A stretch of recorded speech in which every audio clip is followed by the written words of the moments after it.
Welcome back to the British Motor Museum in Gaydon in Warwickshire, where they have on display a very, very early electric car called the Think.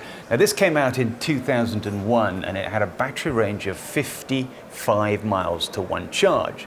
So when you look where we've come from to where we are now, where the average EV's range is 250 miles, we've done a huge amount.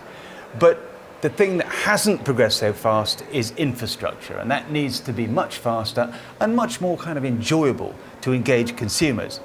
Now, Paul, you have been and seen a groundbreaking infrastructure project. Tell us about it.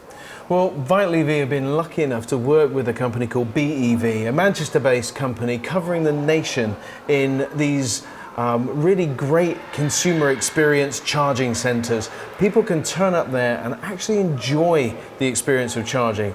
And I got to meet the team and talk about their vision for this new consumer experience. The charging station as an oasis.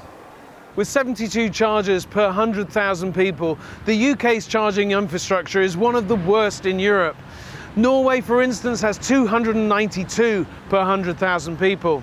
And you're probably wondering what a site like this has to do with that. Well, I'm off to meet a guy called Asif Ghafoor, CEO of BEV, a charge point operator, who's going to bring this all to life for us. So Asif, it's great to join you here in the industrial heartland of Manchester. Tell me, who are BEV and what do you guys do? So we are, well, first of all, thank you for coming to see us. And we are a charge point operator. We are trying to really build a network across the UK, which is different in the way we roll out the infrastructure. So we're thinking about fundamentally get the basics right, make sure it's a charging network which end users want, but also think about the community, think about the end user themselves. They've been forgotten in this journey. And how do we actually involve them and build something they want, which actually is reliable, concentrated, and works well in the communities we operate in. And it seems that you've got some real engagement from the market on this. You've had some investment. Yeah, absolutely. So we've, as you can imagine, it's quite a capital-intensive sector, and we've been working with EY, and we've just raised up to 110 million from Octopus Energy Generation, which is amazing, which really gives us an opportunity to supercharge the rollout of the infrastructure. Fantastic. So, Asif, we've had to run for cover for the rain, but now out of the rain. You mentioned community when we were just over in the community there. Tell me what's different about the BEV community? Well, when we set up the business, the most important thing for us is how do we actually work in the community we're going to be operating in. So the first thing was how do we think about the drivers? And so we set up a membership program. We got 16,500 members. Wow. We speak to the members, we ask them questions, we show them what we're doing, how we're developing the network, we ask them what do they want, we have events, we do member surveys, and really what we need to think about is not just simply get the infrastructure right, yes, but we've got to make sure that we can get the end user's voice in here as well. That's something that I feel so often is missed, the voice of the customer. It's something that I feel very passionate about and I love. So what I do is every time I'm at a charge point, I say, what do you think? How do you feel? Especially for van drivers. Yeah. So how did Vital EV come into this whole thing? So for us, getting the basics right and having a network which is reliable, which is robust, which we know that operationally is going to work. Also, the vehicles with the load balancing systems, the vehicles have all got different battery sizes, so we want to make sure that end user experience is equal, and that is better managed with the type of equipment provided by Vital. But then the support and the operational service, making sure those chargers, once they're in the ground, are working, they're hitting 100% of operational service. That's so important. Again, back to the end user experience. And again, another thing that's really close to my heart for the commercial vehicle world, we cannot afford to have any downtime. Downtime is a killer in every sense. So ultimately, I know that you're trying to do all of this differently in a way that, is aesthetically pleasing, good for the environment, the customers.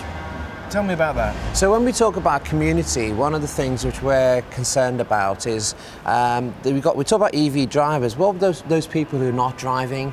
How do you actually get everyone excited that this is something which is going to be positive for the United Kingdom, for the environment they live in? And so we're doing a lot of work thinking about the aesthetics. How can we make charging in a park? And you'll see some examples around that of the stuff we've been doing. But also fundamentally, going back to how the Victorians built the railways, how can we build some infrastructure which in 100, 200 years' time, people look at and say, that's what I wanted in my area. Yeah. It sounds like you're applying a proper vision to the future of electric vehicle charging, a vision that will impact our community in a positive way for the future.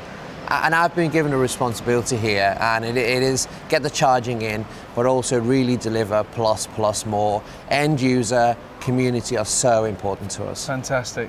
Asif, we're going to go and check out one of your brownfield sites and see what's going to happen at that site. Let's go and check it out. Oh, excellent. Asif is very definitely a visionary, and what I like, Paul, is the fact that he's on a mission to completely reinvent the way we fuel our cars, and about time too. But you've been up to a brownfield site and seen what that vision looks like. Absolutely. So I was lucky enough to go up and meet their lead architect and designer, Ed Lipton, and he talked me through the vision that they have for creating what is now a defunct petrol station into an oasis for the likes of you and I, Quentin, to charge our vehicles. So here I am at the BEV Oasis, the first of its kind, and Asif told me to look out for a guy called Ed, and I found him. Ed, Hi. you're the brainchild behind all of this, the creative design and all that sort of stuff. Tell me a little bit about yourself, your company, and what you're doing here. Okay, so my name is Ed Lipton. I'm the creative director of Architect That. My role over the last 24 months working with BEV has been to create and direct all of the architectural proposals that come out of the office for all of the BEV sites, and we have a huge number of sites that we're working on at the moment. Brilliant. Reliance Street being one of the newest. Yeah, so this is the first one. Talk me through what I'm going to see, because what I see at the moment is a derelict fuel station. What am I going to see? Yeah, it's a bit of a miserable site at the moment, but you can see we're next to a super busy road. There's construction happening all around us, so things are really moving in this area.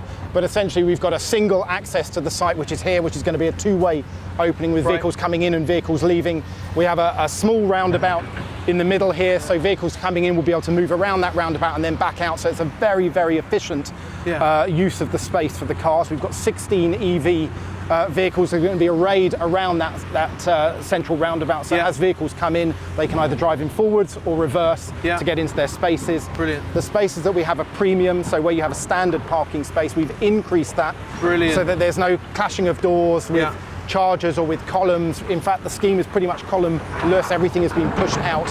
And then over the top of these parking bays, we've got an incredible circular, very iconic circular canopy with 6 very large holes cut in and trees that are coming up growing through it. So the principle behind this is an electric oasis.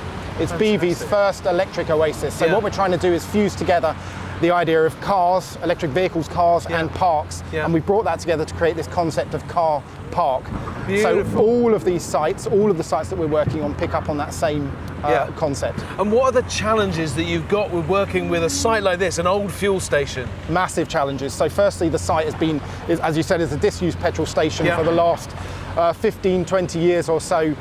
Underneath us here are some huge petrol storage tanks, so they need to be removed. We've got about a metre of ground that's got to be pulled away and then filled up with fresh, clean ground. And then we'll be overlaying the top of that with a combination of hard standing for the cars and then also planting. About 60% of the site is actually planting. Wow. So there's a lot to do before we can even start to move forward. So it's really regenerating this area, because Absolutely regenerating. This area is, you wouldn't call it the nicest area now today, Absolutely. but it's a vision of the future, right? Everything about what we're doing is regeneration. It's about giving back to the community. It's about improving the urban context that this site sits within. And if you look at your traditional, petrol station, they offer absolutely nothing to the environment they sit in other than the service they provide.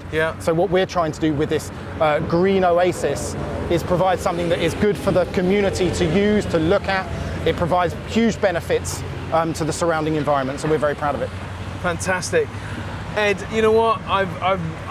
If I close my eyes, I can just picture what you've described to me, and I'm really excited. When can we expect to see it?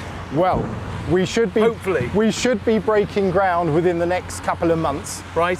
So hopefully within the next 8 months or so, we should be ready for vehicles to be coming in. Well, I'm hoping that you'll take some time to talk to me again when we're standing in the middle of the car park. Honestly, I cannot wait I cannot wait. I cannot wait to be able to demonstrate this once it's opened. Fantastic. Ed, well done. Thanks, and thank you so much. Thank you. So there we have it. Taking a disused, defunct petrol station and transforming it into an electric oasis. This is the vision of BEV and the team there, to bring this whole area to life, regenerating this whole environment. And Vital EV are going to be supporting the sale of the chargers with the installation, the commissioning, and of course the ongoing maintenance and repair of anything to do with this site. It's a match made in heaven, and one that is going to make a real difference in this environment. One of the big challenges to infrastructure in the UK is reliability. Everybody talks about this, and it's no good having chargers that simply don't work. And I'm, in my Fair Charge campaign, producing a charging charter that guarantees consumer levels of reliability. But you're ahead, you've already got this, haven't you? Well, we felt so strongly, because the commercial vehicle industry is such an important sector, you cannot afford downtime in any way, shape or form. So we set out really early on to have class-leading 4-hour SLAs, service level agreements. Service level agreement. Yeah, okay. Service level agreements. So that means that it gets repaired in 4 hours. So we will be there to at least get a good handle on the problem, and if there's parts needed, we can get them there really quickly. So we are focused on maximising the uptime of every charger that we put in, and no more importantly than in the partnership with BEV. So reliability is absolutely everything to commercial drivers and consumers. Yeah. And if you can do it, then the CPOs can do it. So here's a promise. We want 4-hour service level agreements and total reliability. And that's the beauty, Quentin, is that we as a company can support charge point operators not only in the installation of all the equipment, but in the service, the maintenance and the repair of that equipment, giving that uptime that they absolutely rely on. 4 hours. Bring it on.